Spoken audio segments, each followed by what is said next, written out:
Do they still teach history in schools? Like elementary school, grade school? Like real history? Facts, events that happened. Is that still taught? I don't I don't know that it is. The trouble with that is, A, we're doomed to repeat it, and number two, you miss out and the stories are not told of the rugged individual and the power of one man and how he can change history.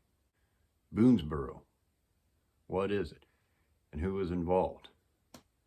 Well, Daniel Boone was involved. Now, mind you, in the telling of this, Daniel Boone is a fascinating historical figure. An actual man, lived 17 and 1800s.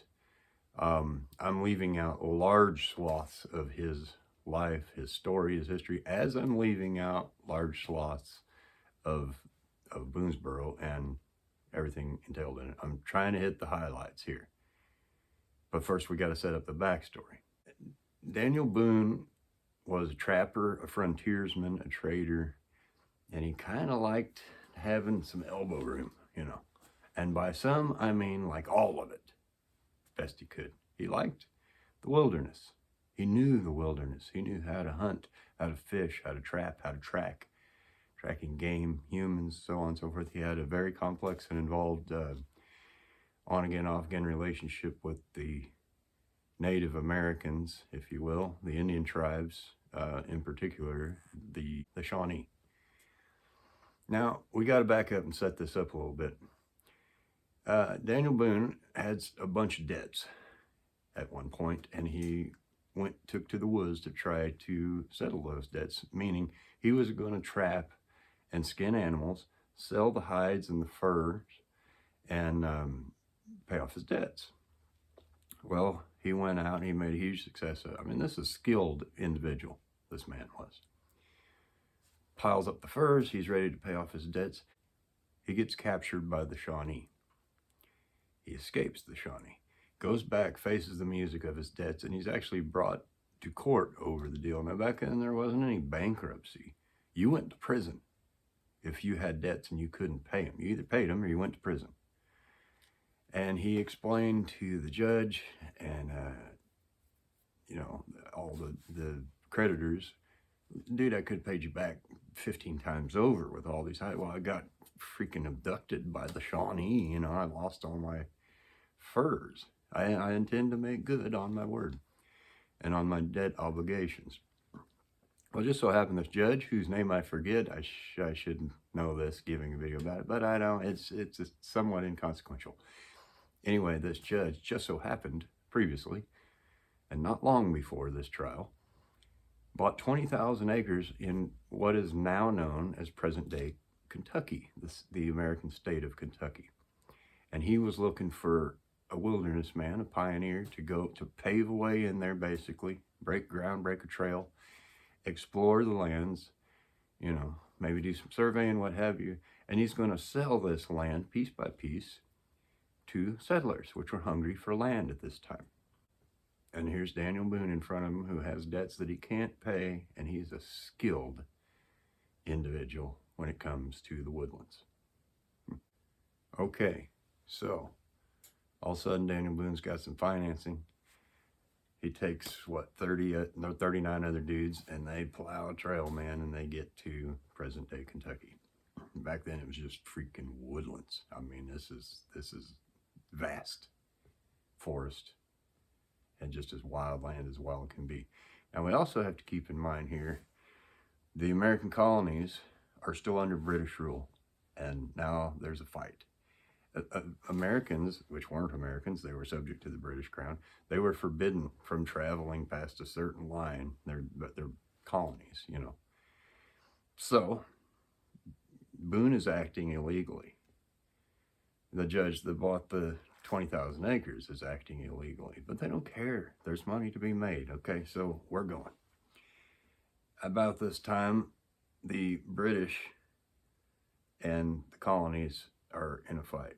The colonies for their independence, the British to maintain power. The British come from I'm going to try to do this opposite so it makes sense on the thing you're saying. So the British are coming from the Atlantic Ocean, beating the tar out of the colonies. They also have a fort up in Detroit. They also had some posts and troops and whatnot in Canada. Anyway, so Detroit becomes significant later. Boone goes out and carves out this fort in the middle of this vast wilderness in present-day Kentucky that they then name Boonesborough. And I'm talking fort, like with the enclosed. The logs are upright. It's a fort. It's made for defense, primarily against the Native Americans, the Shawnee. Perpetual threat, constant threat of attack.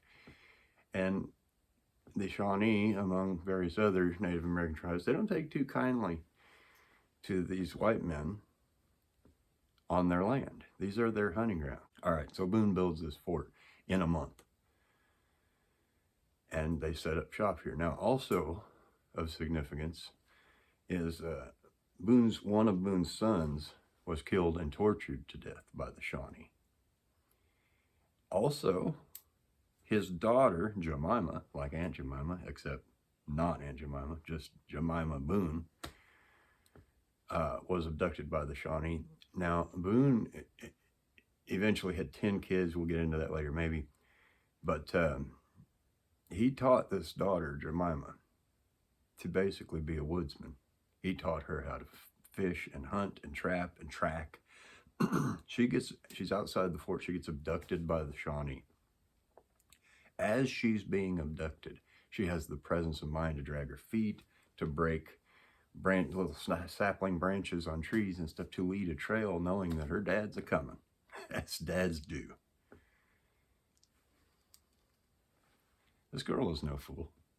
It took Daniel Boone and a couple dudes, I think 2 days, to catch up to the Indians that had stolen his daughter. They ambush the camp at night. They free Jemima and a few of the others that were abducted. All's well that ends well, right? I mean, this is just setting the stage here. This is an ongoing deal. All right, so the Shawnee, led by a chief named Blackfish. Like I said, love-hate relationships going on. Winter's coming on. And any attempt made at planting crops and vegetables and stuff, they were just destroyed by the Shawnee. Again, they don't want them in their land. They want them back in the villages. Back in the villages of the East. So winter's coming on. The only way, there's no refrigerators, and the only way they have of preserving their meat, they're living off wild game that is shot. The only way this fort of Boonesborough is living is by shot game, and they need salt. This is the only way they have to preserve their meats, and salt is running low. They find some salt springs in this place called Licking River, several miles from Boonesborough. Boone takes a bunch of guys and they go down and they start harvesting this salt, which is an involved process. About 500 gallons of water a day dumped into kettles, strained out, burned down, and you have 500 gallons of water gets you about a 50 bushel barrel of salt. This is an involved deal, but they've got to make it through the whole winter and they've got to preserve their meat. So they're there about a month. Well, the Shawnee and Blackfish show up and take them hostage. And they're taking them back. Okay, we've also got to set the stage that, getting back to the British. The British are coming from the East Coast, beating the tar out of the settlers. They have the encampment in Detroit, what is now Detroit, Michigan. And their theory is, if we can come and take out Boonesborough, which is the largest fort in the wilderness, there's a bunch of them, but if they can smash that, destroy it, they're not only sending a message to the colonies, but they can squeeze them, and then it's just annihilation for the colonies and for the cause of American freedom. So Boonesborough plays a historically significant part in the foundation of America. The British also realized that they could get the Shawnee in on this and made them a promise of, look, you help us out, you fight for us, take out Boone and his post, which they didn't like anyway. We'll give you your land back, as if it was theirs to give. But anyway, Shawnee are all on board. So during the harvesting of salt, Boone's folks are, and Dana Boone himself, are whisked away. They're taken back to Detroit. This goes on for a couple months. And like I said, this love-hate relationship with the Shawnee. The Shawnee had a history of sometimes adopting their prisoners into their tribe.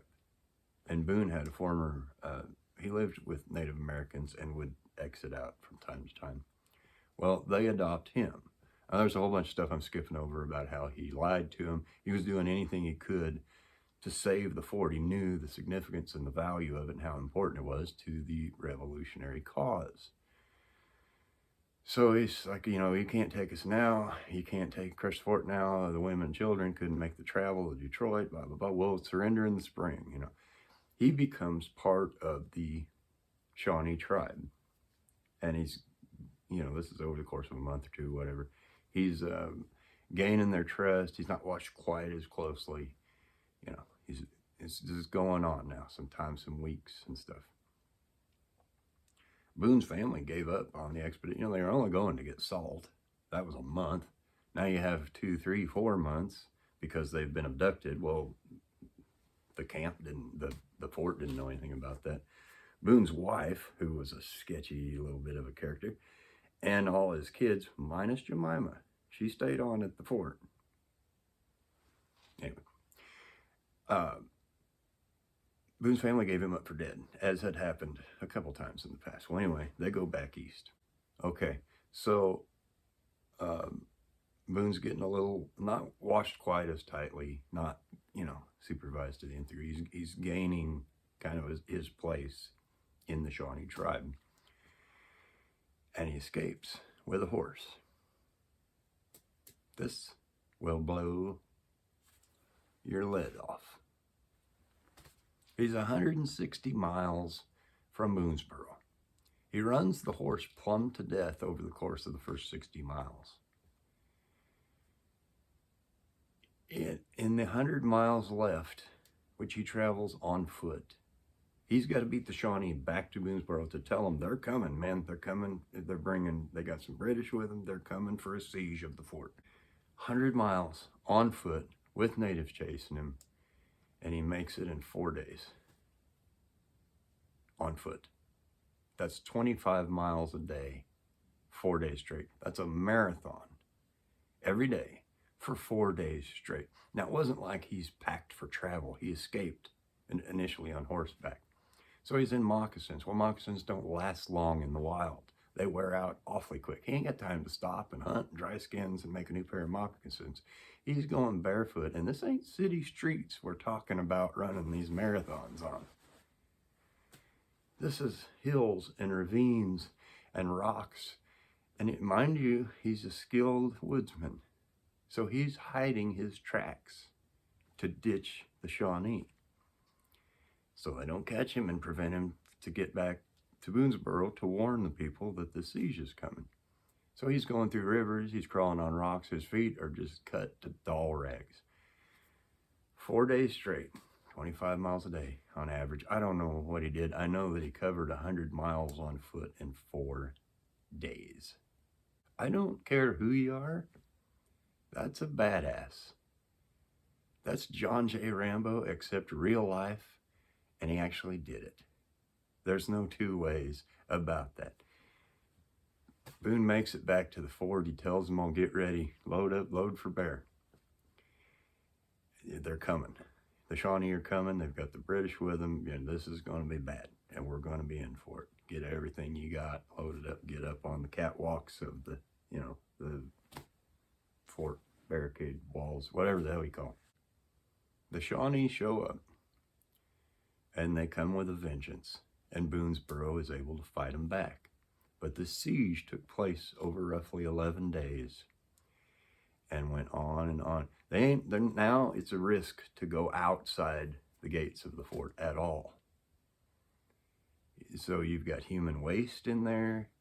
You've got carcasses of animals, albeit probably cleaned down to the bone. There's no way of replenishing stock. They can't go use the land. They're basically prisoners in their own fort. They tried digging tunnels. They tried the ladders up against the wall to go over the top. They couldn't get in. Props to the settlers. The Shawnee had an estimated 300 to 500 men plus 40 British soldiers. The people in the fort, I think there were 44 of them, 44 dudes. And this became psychological warfare real quick at any hour, day or night, nonstop. For 11 days is this siege. They don't know when the next attack is coming. They're prisoners in their own fort of their own making. They're under siege, man. The Shawnee tried tunneling in. Like I said, they tried the ladders. At the 7th or 8th day, I think, somewhere towards the later parts, they finally came up with the idea of flaming arrows. Arrows on fire to shoot with bows, to stab into the wooden fort, and either you're going to burn it down and kill everybody inside and you've accomplished your objective. Now you've taken the fort. You set the place ablaze and it drives all of them out because they're burning, and as they come out the gate, you know, boom, you've accomplished the task. Or you burn enough section of is it a palisade? Is that the right term? I don't know. I'm an idiot. But you burn enough of the walls of the fort to where either they're coming out and you take them out, or you can get in now and take them out. Either way, objective accomplished, right? And miracle of miracles, the place starts burning and a thunderstorm pops out of nowhere and rains hard enough to put out all the fires. I ain't making it up. It actually happened. Once that occurred, I don't know if Blackfish turned to the heavens and just thought, all right, I can't. I get it. I can't win. I don't know what the thought process was there, but he gave up and they left. Boonesborough had won. It had remained intact. They had held off the Shawnee. Amazing. Absolutely amazing story from start to finish. The settlers inside Boonesborough lost 2 people to death, casualties, and they had 4 injured in all of that onslaught. I mean, the Shawnee had rifles that were supplied by the British, and bow and arrows. 4 people wounded, 2 people dead after all that.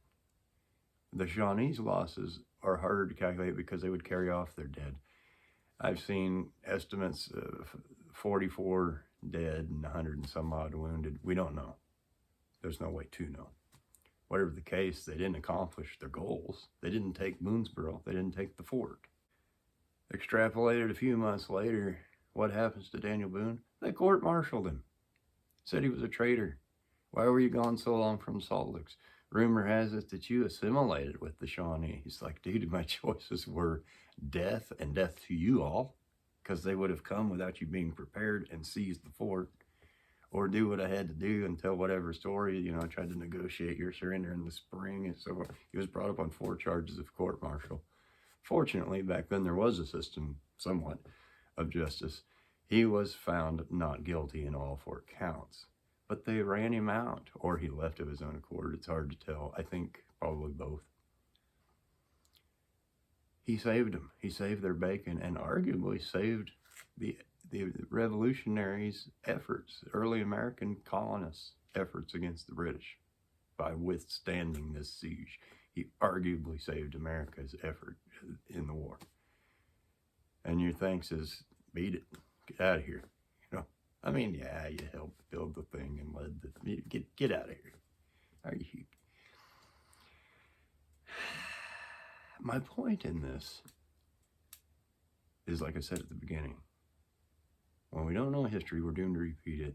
And moreover, what one man can do when he's motivated can change the course of history. Is it any wonder this isn't taught in public schools anymore? Thank you for watching. I appreciate your time. I'd appreciate your like and subscribe if you've a mind to. It's a free country. Remember when you used to hear that? We'll see you next time.